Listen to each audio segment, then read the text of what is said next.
Bonjour à tous et bienvenue pour notre 9e et dernière séance de notre chapitre L'Europe de la Révolution industrielle. Aujourd'hui, nous allons travailler sur les conditions féminines en France dans la société du 19e siècle. On va donc s'intéresser à la place des femmes dans la Révolution industrielle. Alors normalement, dans le programme, il est prévu de faire un chapitre spécial sur les conditions féminines, mais moi j'ai choisi de le dispatcher dans tous les chapitres de l'année.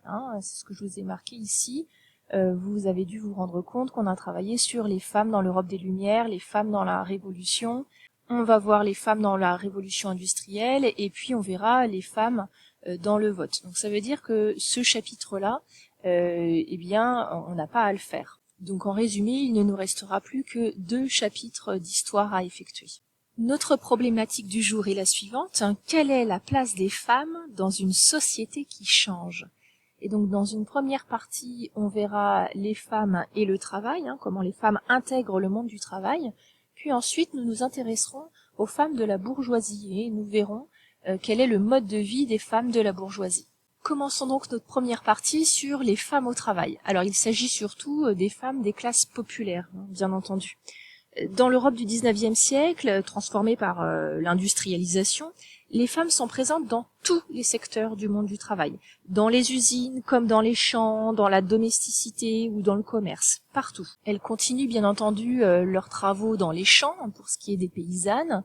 Quant aux femmes qui ont choisi de faire l'exode rural, elles vont avoir une place dans les usines qui fleurissent un peu partout dans les villes au 19e siècle. C'est notamment le cas dans le secteur textile, comme on peut le voir dans cette fabrique de tapis de laine. On sait même que plus de 50% de la main-d'œuvre dans le secteur textile sont justement des femmes. Quant au service domestique, il est occupé à 81% par des femmes et la confection et l'assemblage des vêtements à 87,1%. Donc en fait, il y a même certains métiers qui se sont totalement féminisés. Et en 1896, on estime que 35,2% des personnes qui travaillent sont des femmes. Elles jouent également un rôle dans les mines.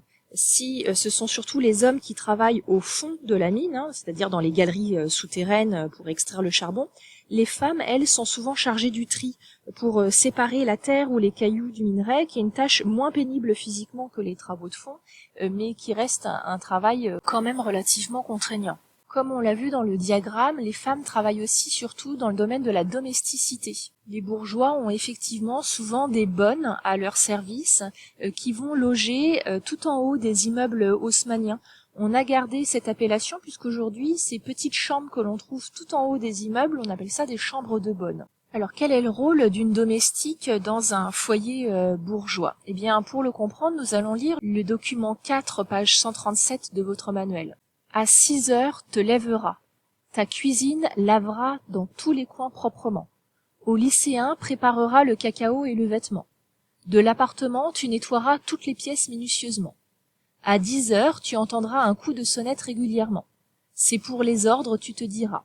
Puis, à madame, tu iras présenter ton livre poliment. Au marché, tu sauteras faire tes achats sagement. À midi, tu serviras le déjeuner exactement. Le tien ensuite absorbera. Le dîner préparera pour le servir artistement. Après tes comptes tu feras honnêtement. D'après Gaston Picard, Les commandements de la bonne à tout faire, journal des gens de la maison, 8 avril 1899. Alors, d'après ce texte, on comprend que les domestiques ont essentiellement pour tâche de préparer les repas, mais également de faire les comptes, de faire les courses et d'assurer l'entretien de la maison.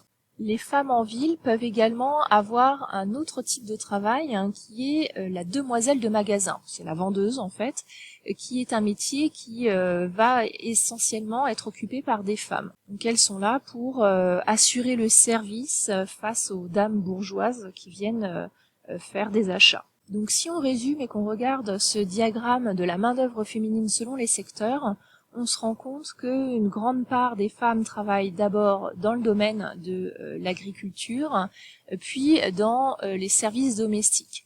Ensuite viennent l'industrie textile et les autres industries, puis le commerce et en dernier autres, parce qu'il existe évidemment plein d'autres petits métiers. Mais qu'en est-il pour les femmes de la bourgeoisie ? Quel est le mode de vie des femmes bourgeoises ? Eh bien ça, on va le découvrir grâce aux pages 138-139 de votre manuel, mais également grâce aux documents que j'ai postés sur le blog. Alors effectivement, pour cette séance 9, vous allez avoir un petit exercice à réaliser. Donc je vais lire la consigne avec vous qui se situe juste ici. Vous êtes des assistants ou assistantes du directeur d'un musée qui prépare une exposition sur les femmes à travers l'histoire.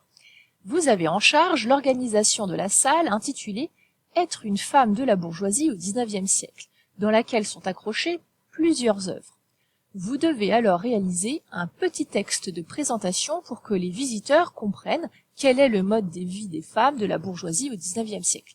Pour réaliser cet exercice, vous allez d'abord choisir le thème que vous avez envie de travailler. Il y en a 3. Bien entendu, si vous voulez, vous pouvez réaliser les 3 thèmes, mais il faut au moins en choisir un. Donc vous avez le thème 1, les femmes et la famille, le thème 2, la vie en société des femmes bourgeoises, et le thème 3, la question du mariage.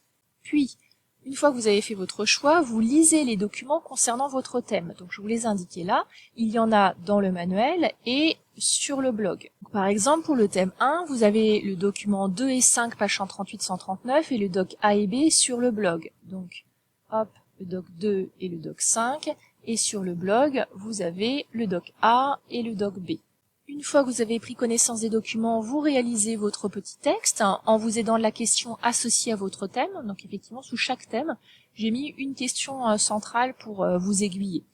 Puis, lors de la correction, lorsque vous la téléchargerez sur le blog, vous prendrez en note par contre la correction des 3 thèmes.